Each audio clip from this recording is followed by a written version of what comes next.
Una de las constantes de la ciencia ficción, pero también de la exploración espacial real, es que buscamos espejos. Un espejo es un certificado de realidad, así que los vampiros no existen. Hay un microcuento del escritor venezolano Gabriel Jiménez Emán que dice: aquel hombre era invisible, pero nadie se percató de ello.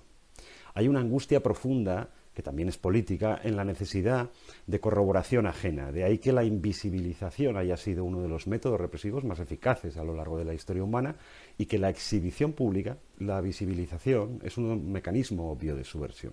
Un caso evidente de esa gregarización es el monolito de 2001, una odisea del espacio, cuyo sentido reside en su relación con nosotros, con nuestra evolución y con nuestro destino. O sea que para que tenga sentido, tiene que dárnoslo.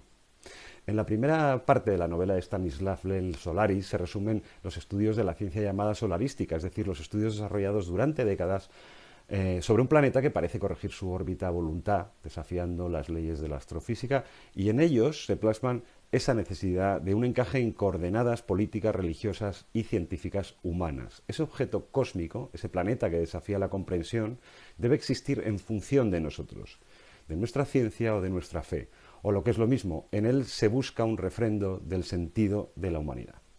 En Esfera, novela del muy paranoico Michael Crichton, porque esto, como veremos, va de paranoias, llevada al cine por Barry Levinson, el ente extraterrestre, bautizado Jerry y claramente inspirado en Solaris, se expresa en términos humanos y preocupa al psicólogo protagonista, el doctor Norman Goodman, Dustin Hoffman, porque el alienígena admite que se siente feliz. Eso significa que es un ser emocional, dice Hoffman. Preferiría que Jerry no tuviera emociones en absoluto, porque ¿qué pasa si Jerry se enfada? Para los que no han visto la película y sin hacer spoiler, resulta que Jerry sí que se enfada. La emoción siempre es un elemento de alta volatilidad en las relaciones de poder. Pero si volvemos a Solaris, a la versión de Steven Soderbergh, hay otro ejemplo brutal de gregarización de la existencia en el personaje de Rhea, interpretado por Natasha McLehone, que es un ser consciente que solo existe en función del doctor Chris Kelvin, George Clooney. Es una creación de Solaris a partir de los recuerdos emocionales de Kelvin, pero no es una ilusión, existe. Una certeza que a ella la abisma, porque su existencia carece de autonomía, carece de objetividad.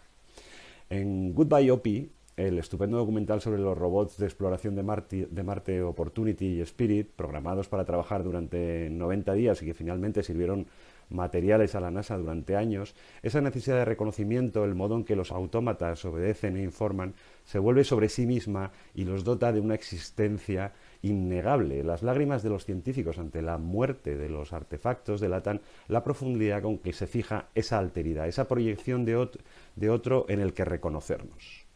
El poder no existe en función de quien lo ejerce, sino de quien lo reconoce, de quien obedece, que nos devuelve el estatuto de realidad. Una ración brutal de esa certidumbre la ha vivido el expresidente de Perú, Pedro Castillo, cuando el miércoles ordenó la disolución del Parlamento. La negativa a obedecer del resto de los aparatos del Estado, incluido su propio gobierno, revela cuán frágil es el poder y dónde está residenciado. Recuerdan el cuento de Jiménez Emán. Aquel hombre era invisible, pero nadie se percató de ello. No hay poder ni existencia si no hay capacidad de acción sobre la realidad que son los demás, si no hay espejo.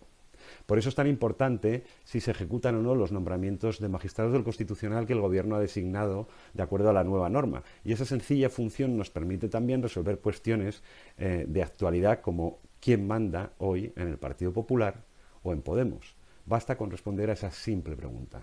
¿Los demás a quién obedecen?